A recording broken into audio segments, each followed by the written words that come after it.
in the late 90s, the first R1 came out and really did set the standard for the sporting road bike. Then in 2010, the first cross-plane crankshaft R1 was released, and it was really aimed more towards the road side of the sports bike rather than the track. This is the first major update from that bike, and still uses a cross-plane crankshaft. The 2015 model is the most advanced ever, and is the most track-focused ever. We're at Sydney Motorsport Park to find out what it's like. Today we're here at Sydney Motorsport Park to try out the new R1. Last time I rode a big bike with the CBO Honda at R1M, and I'm really looking forward to riding this. I've learnt it's one of the most technically advanced R1s of modern times, well, modern sports bikes, so it'll be interesting to see how this thing goes around this track.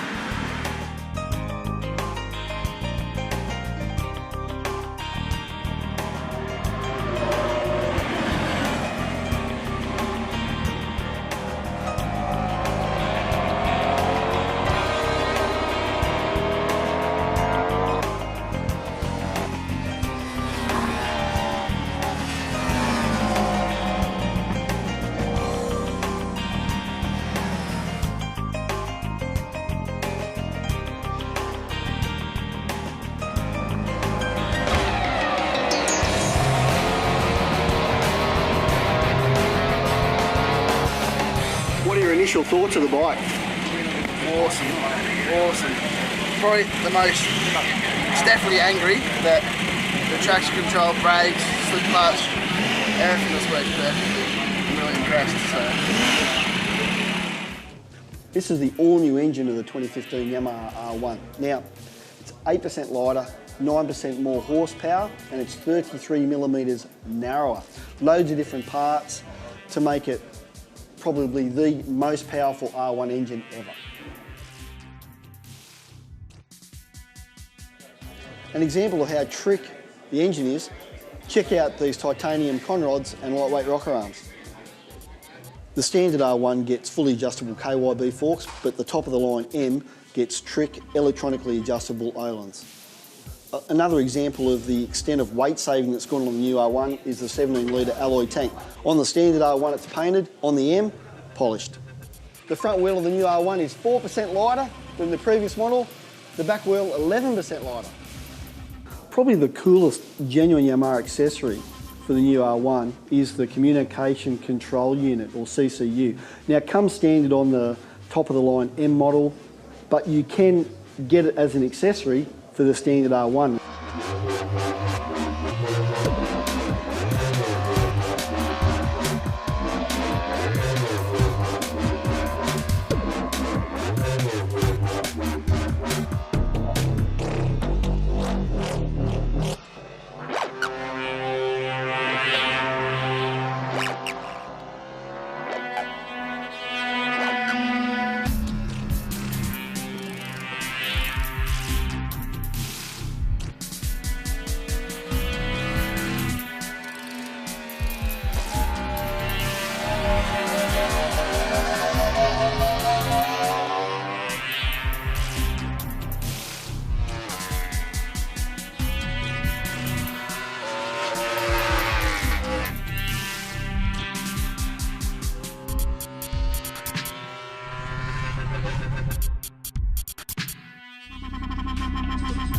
Well, I've spent all day here at Sydney Motorsport Park testing the 2015 Yamaha R1. Well, I haven't spent all day testing the bike, our test rider Alex has. Now, Alex has spent numerous sessions on the standard R1 and also a couple of sessions on the uprated, the higher spec M model. Now, Alex, your first sessions on the standard R1, what did you think of the engine?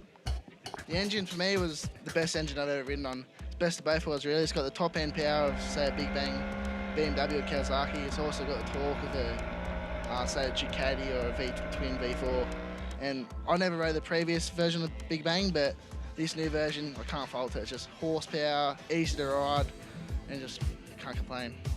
Okay, so you got a chance to go through the different traction control modes, anti-wheelie, and also the rider modes. Tell us about that. What did you think? Yes, I love the adjustability. Like, so many traction control limits. First off, we started on traction control 3, then as well as wheelie control on full.